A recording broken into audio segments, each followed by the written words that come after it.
Assalamualaikum warahmatullahi wabarakatuh. Bismillahirrahmanirrahim. Alhamdulillahirrabbilalamin. Wabihi nasta'inu ala umuri dunya waddin.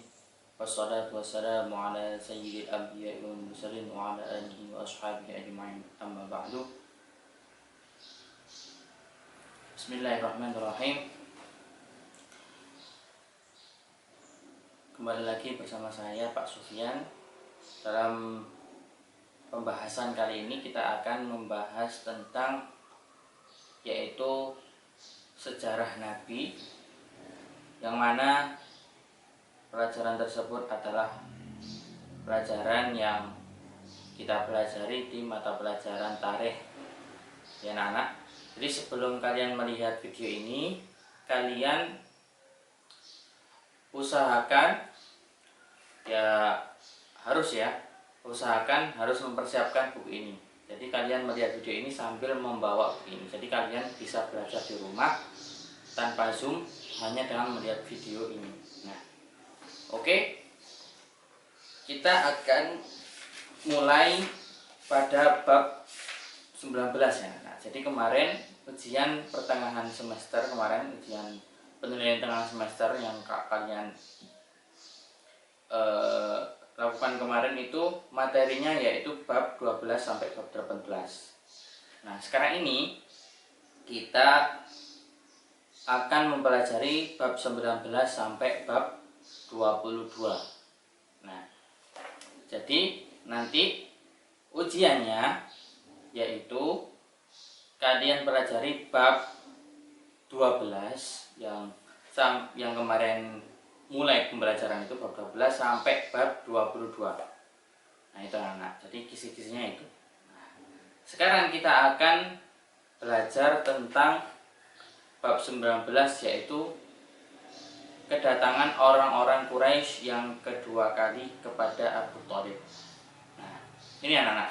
Halaman 39, silahkan dibuka kitabnya. Halaman 39. Nah, di situ ada bab 19, kedatangan orang-orang Quraisy yang kedua kali kepada Abu Thalib. Nah, jadi orang-orang Quraisy itu anak-anak mendatangi Abu Thalib itu sebanyak 3 kali. Kalau di kitab ini dijelaskan sebanyak 3 kali. Mengapa? Karena kedatangan mereka yang pertama dan yang kedua itu tidak membuahkan hasil. Akan tetapi keinginan mereka untuk menghentikan dakwah Nabi itu semakin besar. Keinginan mereka itu tidak berhenti-henti. Maka mereka terus menghubungi Abu Thalib. Nah, seperti itu. Mengapa Abu Thalib? Karena Abu Thalib adalah pamannya Nabi yang ketika itu adalah seseorang yang melindungi Nabi Muhammad SAW. Jadi orang-orang musyrik itu tidak bisa langsung tidak bisa langsung menindas Nabi, tidak bisa langsung mencaci maki atau apapun itu. Nah, mereka takut karena mereka takut sama Abu Thalib. Karena Abu Thalib ini orang yang memiliki kekuasaan di situ. Nah, Abu Thalib ketika pendapatnya itu dipertimbangkan. Jadi Abu Thalib itu seseorang yang disegani di kalangan kaum Quraisy. Jadi orang-orang kafir Quraisy itu tidak berani melangkahi Abu Thalib. Nah, ini. Jadi ini kedatangan orang-orang Quraisy yang kedua kali kepada Abu Thalib. Nah, yang pertama, anak. Saat orang-orang Quraisy melihat Nabi tetap menyiarkan ajarannya dan melihat Abu Thalib terus melindunginya, mereka pun mendatangi Abu Thalib untuk yang kedua kali. Nah, jadi saat orang-orang Quraisy melihat Nabi tetap menyiarkan ajaran. Nah, jadi kemarin itu bukan kemarin. Yang pertama orang-orang menghubungi Abu Thalib untuk menghentikan dakwah Nabi, tapi ditolak secara halus oleh Abu Thalib. Ya. Kemudian kok orang-orang terus kok Nabi ini kok diperingati kok malah terus melanjutkan dakwah.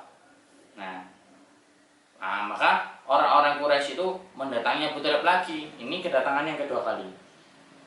Nah, yang kedua, mereka berkata kepada Abu Thalib, sesungguhnya kami tidak tahan lagi dengan kelakuan Muhammad yang memaki-maki leluhur kami, menganggap kami bodoh dan mencela berhala-berhala kami. Maka cegahlah keponakanmu itu, atau biarkan kami sendiri yang menghentikannya. Nah, jadi Abu Thalib itu diperingati oleh kaum Quraisy. Kami udah gak tahan melihat tingkahnya Muhammad, katanya. Dia terus mencaci berhala-berhala kami. Nah, jadi berhalanya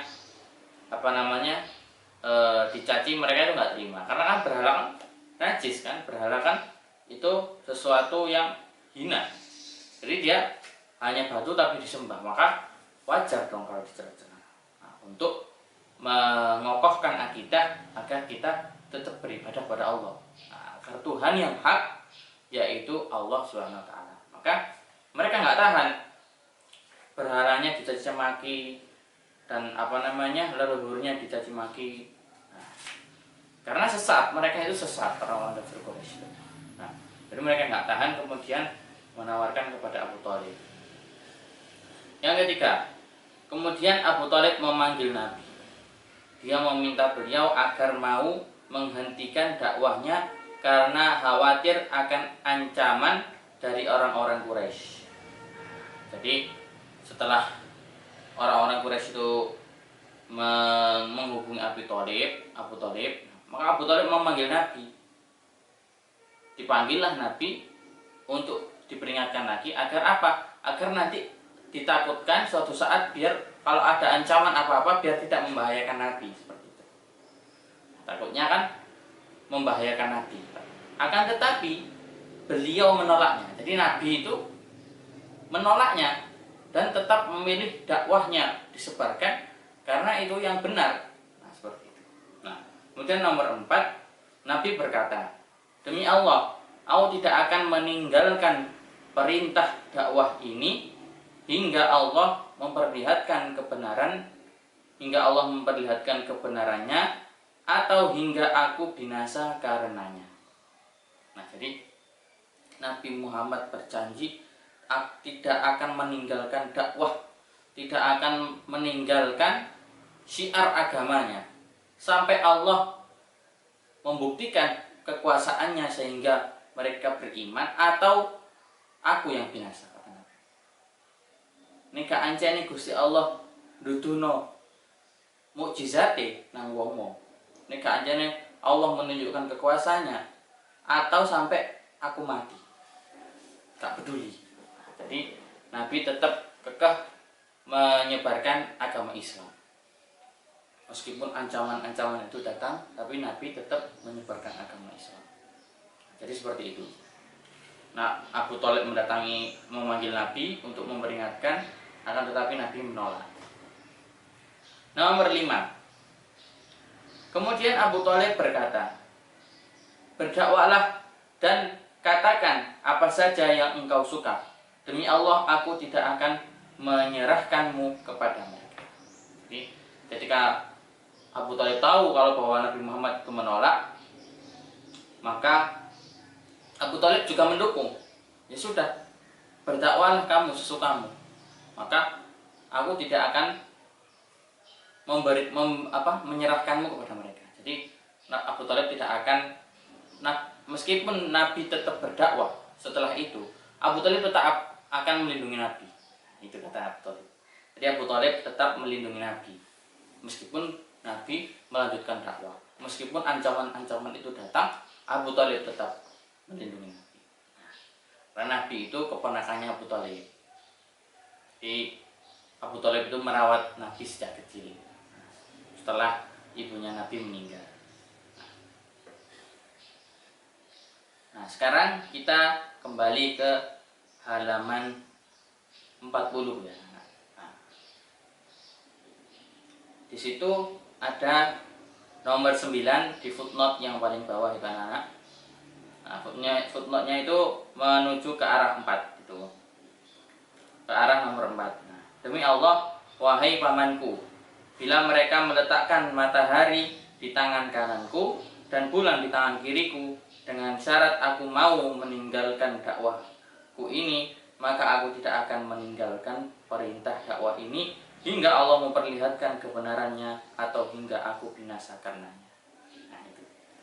Jadi seandainya mereka mampu mengambil matahari dan berikan di tangan kananku dan bulan di tangan kiriku, nah itu kan kalau majas di bahasa Indonesia kan hiperbola. Maksudnya itu seandainya apapun yang diberikan kepadaku untuk menghentikan dakwahku ini, maka aku tidak akan menghentikan dakwahku katanya. Nah itu. Jadi Nabi tetap melanjutkan dakwahnya. Gitu.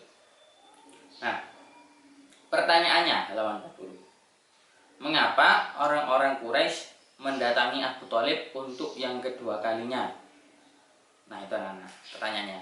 Mengapa orang-orang Quraisy mendatangi Abu Thalib untuk yang kedua kalinya? Mengapa? Nah, itu jawab sendiri. Itu. Nanti pelajari. Nah, yang kedua, apa yang mereka katakan kepadanya? Nah, yang dikatakan orang Quraisy kepada Abu Thalib itu apa? Tadi, silakan dibuka lagi. Jadi mereka mau menukar, menghentikan Nabi Muhammad. Nanti cari jawabannya. Kemudian pertanyaan selanjutnya, halaman 40. Apakah Abu Thalib mencegah beliau? Jadi setelah orang-orang Quraisy itu mengancam Nabi melewati Abu Thalib, apakah Abu Thalib mencegah Nabi? Mencegah apa tidak? Nah itu jawab. Nah, itu jawabannya tadi sudah ada. Nah, terus pertanyaan yang selanjutnya, bagaimana jawaban beliau? Jawabannya Nabi tadi gimana? Nah, beliau menolak orang-orang Quraisy, ya kan? Terus jawabannya bagaimana?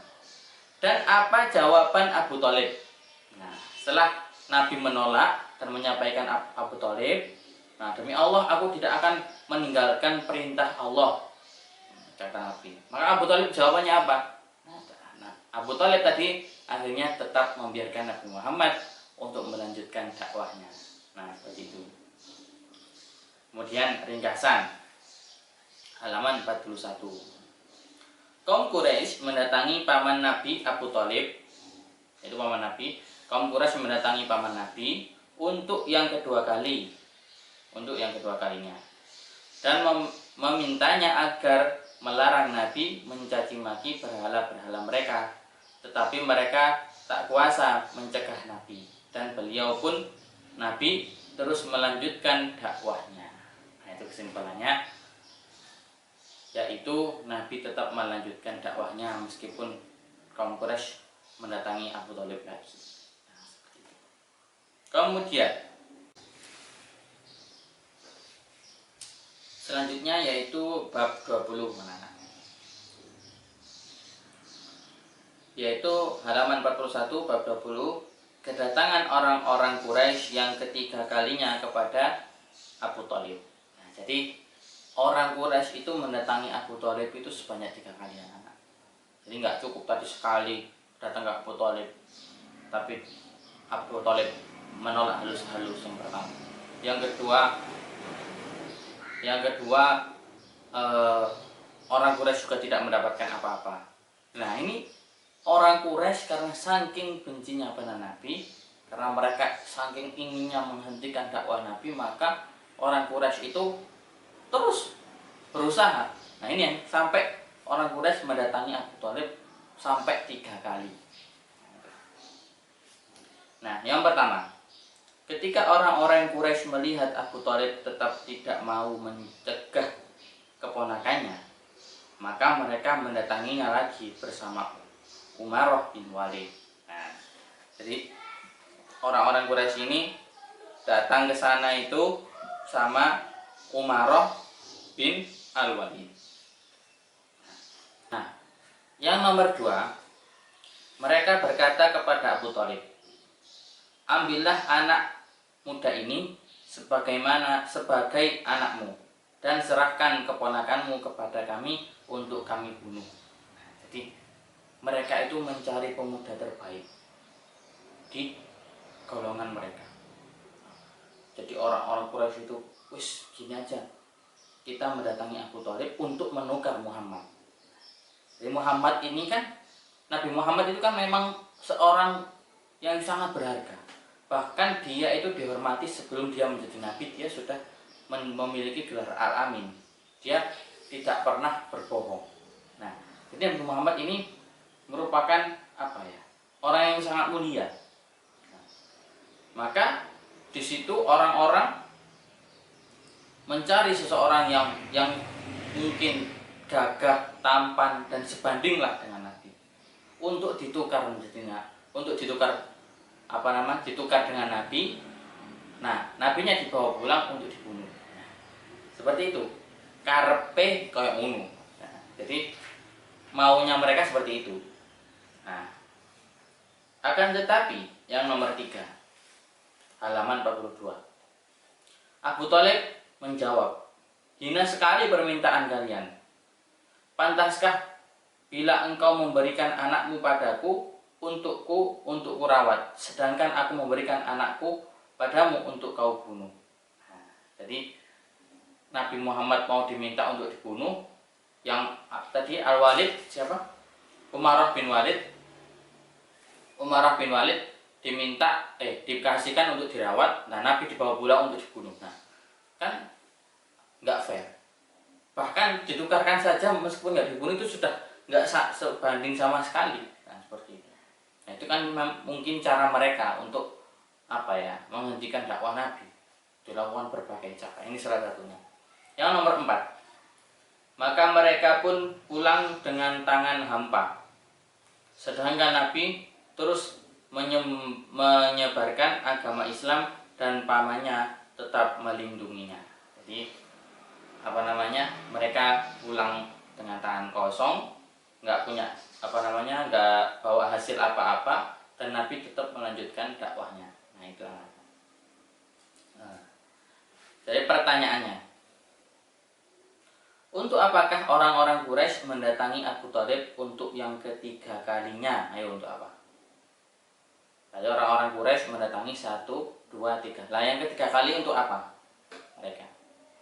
Jawabannya yaitu untuk menukar dengan pemuda yang bernama Umarah bin Al-Walid, akan ditukar dengan Nabi Muhammad. Itu tujuannya. Nah, apa yang mereka katakan kepadanya? Nah, itu tadi. Apa yang mereka katakan kepada Abu Thalib? Nah, tadi mengatakan apa? Nah, apa jawaban Abu Thalib kepada mereka? Nah, jelas Abu Thalib menolak. Hina sekali permintaan kalian. Nah, masa kamu membawa pemuda untuk aku rawat dan aku memberikan Nabi Muhammad untuk kau bunuh? Kan sangat hina sekali permintaan. Pertanyaannya selanjutnya, apakah Abu Thalib tetap melindungi Nabi dari gangguan kaum Quraisy? Ya, jawabannya yaitu Abu Thalib tetap melindungi Nabi. Jadi Abu Thalib ini adalah paman yang paling sayang dengan Nabi Muhammad SAW. Salah satu paman yang sangat menyayangi Nabi. Jadi kemanapun Nabi melakukan sesuatu, karena Abu Thalib ini percaya bahwa yang dilakukan Nabi itu benar, maka Abu Thalib ini terus melindungi Nabi. Maka orang-orang Quraisy itu nggak berani langsung menghina Nabi, nggak berani, karena dia itu dilindungi oleh pamannya yaitu Abu Thalib. Nah, orang yang dilindungi Abu Thalib itu adalah orang yang mendapatkan perlindungan Abu Thalib, itu adalah orang yang